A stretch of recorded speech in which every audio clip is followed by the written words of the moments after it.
안녕하세요, 재민입니다. 이번 시간에는 제리케이님이 질문 올려주신 문제 해결 능력과 사용자 중심 사고 능력을 기를 수 있는 방법은 무엇일까요? 에 대해서 얘기해 보려고 합니다. 어떤 고민이 있으신 거냐면 이제 채용 공고들에서도 소프트 스킬이나 문제 해결 경험을 요구하는 회사들이 늘어나고 있다라고 생각하고 계신다 하고, 어떻게 능력을 기를 수 있을까요? 자신만의 하나씩 답변을 해볼게요. 단순히 자신만의 프로덕트를 만들어보고 그 프로덕트를 개선하기 위해 노력하는 것은 문제 해결이라고 볼 수 있을까요? 저는 이거는 굉장히 좋은 접근 방식이라고 생각을 합니다. 저 같은 경우도 되게 주니어 때 이런 식으로 프로덕트를 계속 만들고 런칭하고 어떻게든 사용자분들을 한번 모셔보고 이런 것들 반복을 정말 많이 했거든요. 그래서 저는 문제 해결의 측면이라고 볼 수 있을 것 같습니다. 그리고 나름대로 문제 해결을 위해 많이 고민하고 프로덕트를 만든다 해도 트래픽이나 수익이 나오지 않는다면 그건 문제 해결을 옳게 해결했다고 볼 수 없을까요? 이거는 조금 다른 얘기인 것 같긴 해요. 일단 수익이 나오지 않는다. 이거는 그 문제 해결을 했다고 해서 그 고객이나 이 만족시킬 수 있는지는 항상 미지수잖아요. 그래서 좀 어려운 것 같고, 근데 반대로 이제 트래픽 같은 경우는 저는 이제 그렇게 해볼 수 있을 것 같아요. 뭐 부하 테스트 같은 걸 하면은 트래픽은 발생을 시켜볼 수 있을 거잖아요. 대신 좀 나눠보면은 트래픽 관련된 얘기는 사실은 지금 기술 중심적인 문제 해결 방법을 습득할 수 있냐 없냐로 접근할 수 있겠죠. 트래픽을 지금 내가 만든 아키텍처랑 서비스 구조에서 트래픽을 부어보면은 뭔가 그 기술적이거나 아키텍처적인 문제점이 나올 테니까. 근데 이제 수익 같은 경우는 비즈니스적인 측면이 강하다 보니까 어려울 것 같아요. 개발자가 물론 비즈니스적인 문제 해결 능력까지 있으면 당연히 좋겠지만, 그 개발자가 해야 되는 역할은 일단은 기본적으로 개발이잖아요. 그렇기 때문에 옳게 해결했다고 볼 수 없지는 않은 것 같습니다. 그리고 문제 해결을 위해 문제를 잘 인식하려면 사전에 어떤 과정을 거쳐야 하며 기술이 아니라 정책으로 풀어낼 수 있는 경지.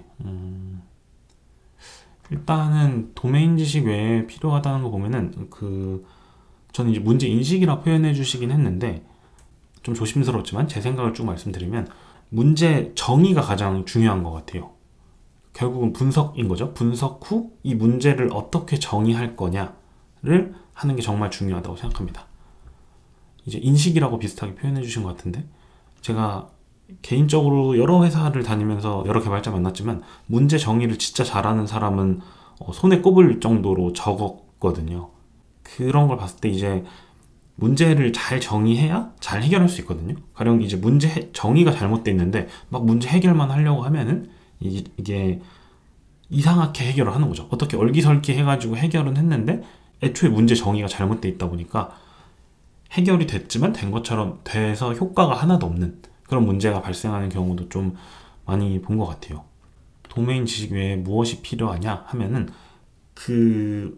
이 문제라는 것 자체를 놓고 잘 정의할 수 있는 그 분석을 하는 그런 능력을 좀 훈련하면 도움이 되지 않을까 싶습니다. 그리고 문제 인식 능력, 문제 해결 능력, 사용자 중심 사고 능력, 어떻게 생각하시고 존재하는지. 이거는 방금 이제 좀 말씀을 드린 것 같은데, 이제 문제라는 거는 결국은 어떤 우리가 해결해야 되는 미션인 거잖아요. 그래서 이 미션의 정체가 진짜 어떤 건지 이런 것들을 잘 정의해내는 게 가장 먼저인 것 같고요. 여기 적어주신 문제 인식 능력과 비슷한 것 같네요. 문제가 잘 정의되어 있으면 이거를 잘 해결하는 거는 또 그거 나름대로 훨씬 쉬워지거든요. 그래서 그런 식으로 저는 생각하고 좀 연관성이 있는 것 같아서 엮어서 말씀드렸고, 사용자 중심 사고 능력이라고 하면은 이건 아무래도 다각도로 접근하는 훈련을 하는 게 정말 도움이 되는 것 같아요. 가령 이게 내가 제가 옛날에 굉장히 그랬는데 뭔가 만들 때 이거 있으면 무조건 대박이다 라고 생각하고 막 만들거든요. 근데 사실 이거는 제 기준으로만 생각을 한 거고, 사람들이 이걸 쓴다면 왜 쓰지? 이게 무슨 가치를 주는 거지? 이런 고민들도 이제 같이 하는 거죠. 그래서 그런 생각을 하시다 보면 이제 사용자 중심적으로 생각을 할 수 있게 되지 않을까 싶습니다.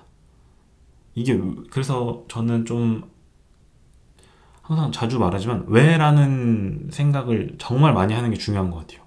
이게 왜 문제 정의가 이렇게 돼 있지? 이게 왜 문제지? 이런 생각까지 해서 항상 왜라는 거를 항상 달고 다니는 편이거든요, 저도. 어떻게 보면 누군가를 괴롭힐 수 있는 왜로 이제 폭력을 행사할 수도 있는 건데, 계속 그런 식으로 모든 것에 좀 궁금증을 계속 가지면서 이게 그래서 사용자들한테 뭐가 도움이 되는 거지? 이거를 돈 주고 쓴다면 왜 써야 되는 거지? 이런 고민을 계속 하면은 좀 그런 능력이 이제 훈련이 되지 않을까 싶습니다. 이게 뭐 제가 지금 생각나는 대로 쭉 말한 거라 절대 엄청나게 답이라고 말씀드리는 건 아니고요. 제가 이제 경험했고 했던 것들이 좀 그런 식으로 했던 것 같아요. 저도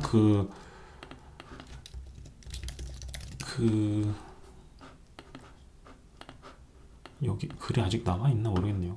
아이고. 이런 것들을 했었거든요.